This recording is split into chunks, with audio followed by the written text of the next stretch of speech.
Survey questions should use words that are consistent with the educational level of the respondent. Remember, when you send a survey out, not everybody in the population has got a PhD or a master's or even a bachelor's level education. Okay. So both the question and the response have to be options which are clear to both the respondent and also the respondent and the person conducting the survey. The wording should preclude alternative interpretations. So this is why you might need a psychologist to help you design a question so that there's not alternative interpretations of that question. Because then if that's the case, then you're going to get bias in your answers. Survey questions should not be combined where the respondent may wish to answer affirmatively. So don't ask two questions in one and just ask and get one response, because a respondent might want to say yes to one part and no to another part. And if you've only got a yes or no, how do they do that? So good survey questions have to be feasible to answer, and respondents must be willing to answer them. Questions have to be civil and ethical. Be polite in your questions and ask ethical questions. Avoid questions that ask the respondents for data they could not possibly have an answer to. And personal questions and objectionable questions might reflect the researcher's bias, so be careful in what you ask and also how you ask it. Avoid leading questions. So, for instance, you might be talking about getting people's responses on glazed windows. So if you ask a question like, you do have double glazing, don't you? Then the way that's worded, it almost sounds like if you don't have double glazing, there's something wrong with you. So people might be more inclined to answer yes, even if they don't. You know, a leading question is, do you prefer to have double glazing explained to you simply and clearly, or read it in a book? So you're sort of leading the respondent into answering a certain way. Be careful of that.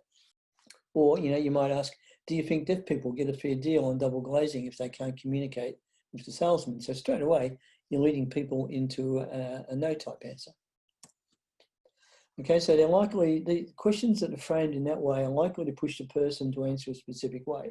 So straight away, you're getting biased. So you really need to make your questions neutral. So think of something like, instead of, do you have double glazing, don't you? Do something like, do you have double glazing? Simple yes, there's no connotations to that. You're not putting any judgment on whether a person has it or not. What kind of glazing do you have at home? Something simple like that. Okay, avoid fancy academic questions. You know, what about a question like, what is the coefficient of heat loss in your double glazing system? Well, if these are going to the general population, most of them wouldn't have an idea, any clue as to what the coefficient of heat loss was, even if they do have double glazing. This is what I'm saying. Be aware of these types of questions. Be aware of your audience. You know, what are the conditions of the guarantee on your double glazing? Does anybody ever read the guarantee? So you can ask about those topics, but frame them a little bit differently. Like, when you bought your double glazing, did you receive information on the coefficient of heat loss? Then they can simply answer yes or no. You're not putting a judgment on them as to whether they should know what the coefficient of heat loss is. Okay, avoid complex questions. You know, a question like, do you prefer the installers to carry out the work in a short period, say 2 weekend days and into the evening, or are you happy to have them work at home in short bursts for a couple of weeks? Very complex question. Avoid annoying questions with obscure responses. You know, what helps you to decide on double glazing? For example, mark a cross in the box. It was cheap, and also on the box, most important consideration. Okay, so be careful. Avoid questions with negatives. You know, are you the type of person who does not like to disagree? Now, you got to think about that one really before you answer it. So, and people usually answer these things very quickly. So don't be aware of using negatives. Or how strongly do you feel about not choosing double glazing? Again, a negative in the question. Avoid two questions when one would do. So, do you check your double glazing? Okay, how often? When what you can do is you can just ask a question like, how often do you check your double glazing? Okay, don't make it too complex. Avoid vague questions which might be answered unreliably or according to mood. So for instance, what do you think of double glazing salesmen? People might give you a different answer depending on, okay, avoid sexist, racist language. Okay, do you think it's better to have a man fixing the double glazing? Do you prefer to have a fitter who is from this country? All those things can be considered sexist or they can be considered racist, depending on how you frame the question.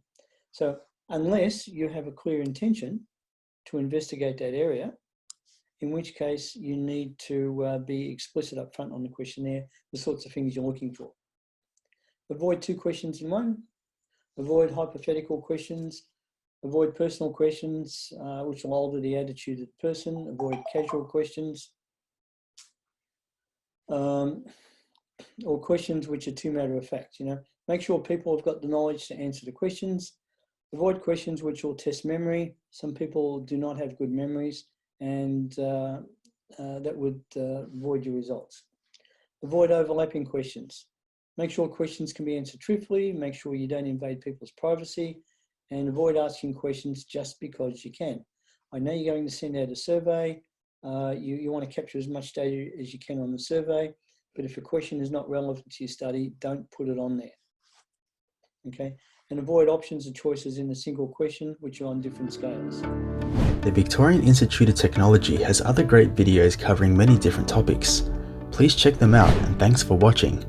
Remember to like and subscribe the video for more great content like this.